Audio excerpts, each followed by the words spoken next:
नमस्कार। मैं डॉक्टर शोभा भाटिया राजकीय महाविद्यालय जमवा रामगढ़ से हिंदी साहित्य द्वितीय वर्ष की पुस्तक एकांकी की प्रथम एकांकी की आज चर्चा करूंगी। एकांकी का शीर्षक है उत्सर्ग। इसके रचनाकार हैं रामकुमार वर्मा। सबसे पहले हम शीर्षक पर ही चर्चा कर लेते हैं। उत्सर्ग से तात्पर्य है बलिदान। बलिदान अर्थात जब आप अपनी किसी विशिष्ट प्रिय वस्तु को या किसी व्यक्ति को या किसी स्नेह संबंध को आप किसी अन्य कार्य के लिए छोड़ देने का कार्य करते हैं, उसे हम उत्सर्ग या बलिदान कहते हैं। यह बलिदान देश के लिए भी हो सकता है, समाज के लिए भी हो सकता है, व्यक्ति के लिए भी हो सकता है, वह अन्य किसी कारण से भी हो सकता है। उत्सर्ग एकांकी में मुख्य पात्रों के रूप में डॉक्टर शेखर, जो एक महान वैज्ञानिक हैं, विनय डॉक्टर शेखर का सहायक है, छाया देवी डॉक्टर शेखर की उपेक्षित प्रेमिका है, मंजुल डॉक्टर शेखर की पुत्री है, सुधीर डॉक्टर शेखर का सेवक है। अब यहाँ देखिए, एकांकी की चर्चा करते हुए जब हमने पढ़ा था तो उसमें देखा था कि एकांकी में पूर्ण परिचय देना बहुत ज़रूरी है, क्योंकि एकांकी का मंचन रंगमंच पर होता है। तो ऐसी स्थिति में रंगमंच पर मंचन के लिए हमें किन किन पात्रों की आवश्यकता होगी, उनकी उम्र क्या होगी, इसका विस्तृत वर्णन किया जाता है, जो कि प्रथम एकांकी उत्सर्ग में लेखक ने प्रारंभ में ही दे दिया है। इसके पश्चात आप देख पा रहे होंगे, एकांकी शुरू करने से पहले उन्होंने समय का भी वर्णन किया है।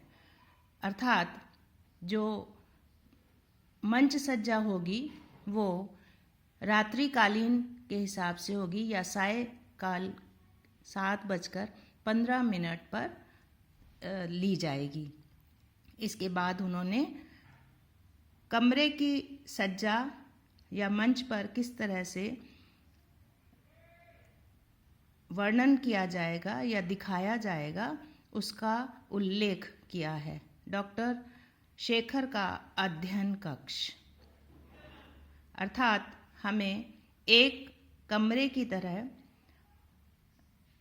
रंगमंच को सजाना होगा और उसमें भी विशेष रूप से ध्यान रखना होगा कि वह अध्ययन कक्ष है।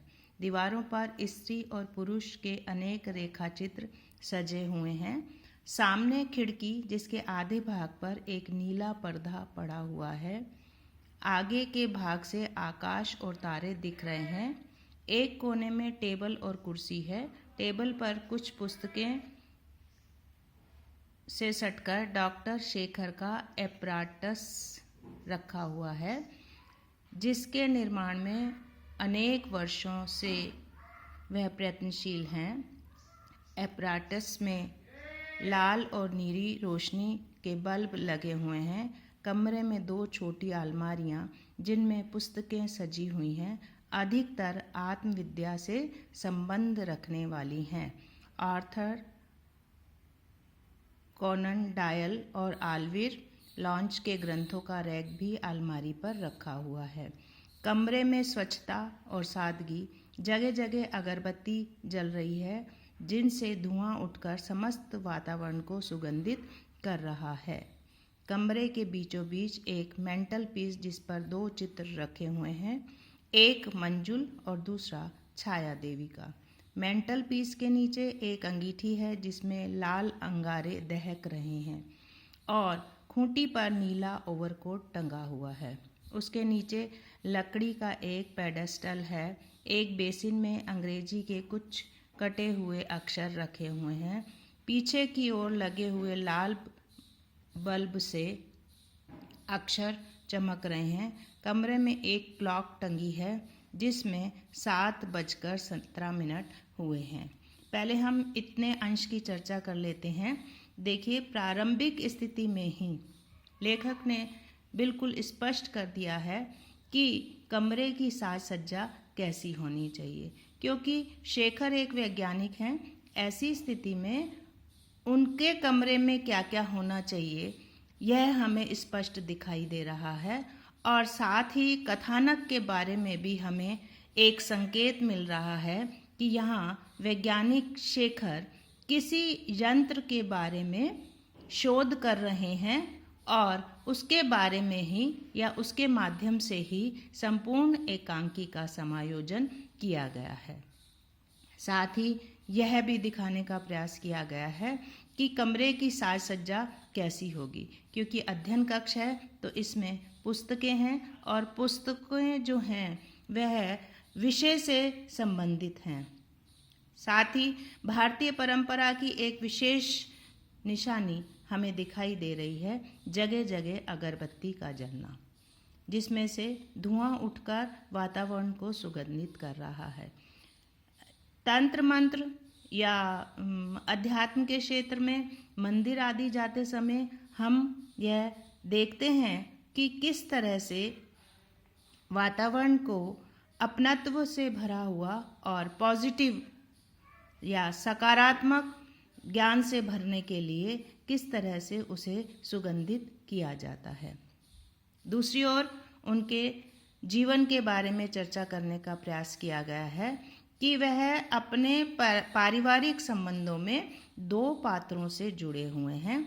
एक तो उनकी पुत्री मंजुल, और जैसा कि परिचय में बताया गया है, छाया देवी, जो कि उनकी उपेक्षित प्रेमिका है। अर्थात उनके जीवन की ओर संकेत देने का प्रयास किया गया है कि 2 पात्र उनके जीवन में मुख्य रूप से पारिवारिक जीवन में जुड़े हुए हैं। छाया देवी यद्यपि उपेक्षित हैं तो भी उनका आत्मीय संबंध डॉक्टर शेखर के साथ है, और दूसरा मंजुल के प्रति उनका आकर्षण दिखाई देता है कि अपनी पुत्री के साथ वो किस तरह से संबंध दिखाने का प्रयास कर रहे हैं। इसके साथ ही अगले पंक्तियों में उन्होंने प्रयास किया है कि जिस मुख्य बिंदु पर यह एकांकी है उसके बारे में जानकारी देने का प्रयास किया है कि बेसिन में अंग्रेजी के कुछ कटे हुए शब्द रखे हैं, अर्थात इन अक्षरों के माध्यम से वह हमें कुछ दिखाएंगे और उन पर लाल बल्ब से जो अक्षर हैं वह चमक रहे हैं। और इसके साथ ही उन्होंने संकेत देने का प्रयास किया है कि समय के बारे में भी चर्चा की जाएगी, और शाम को 7:15 हुए हैं।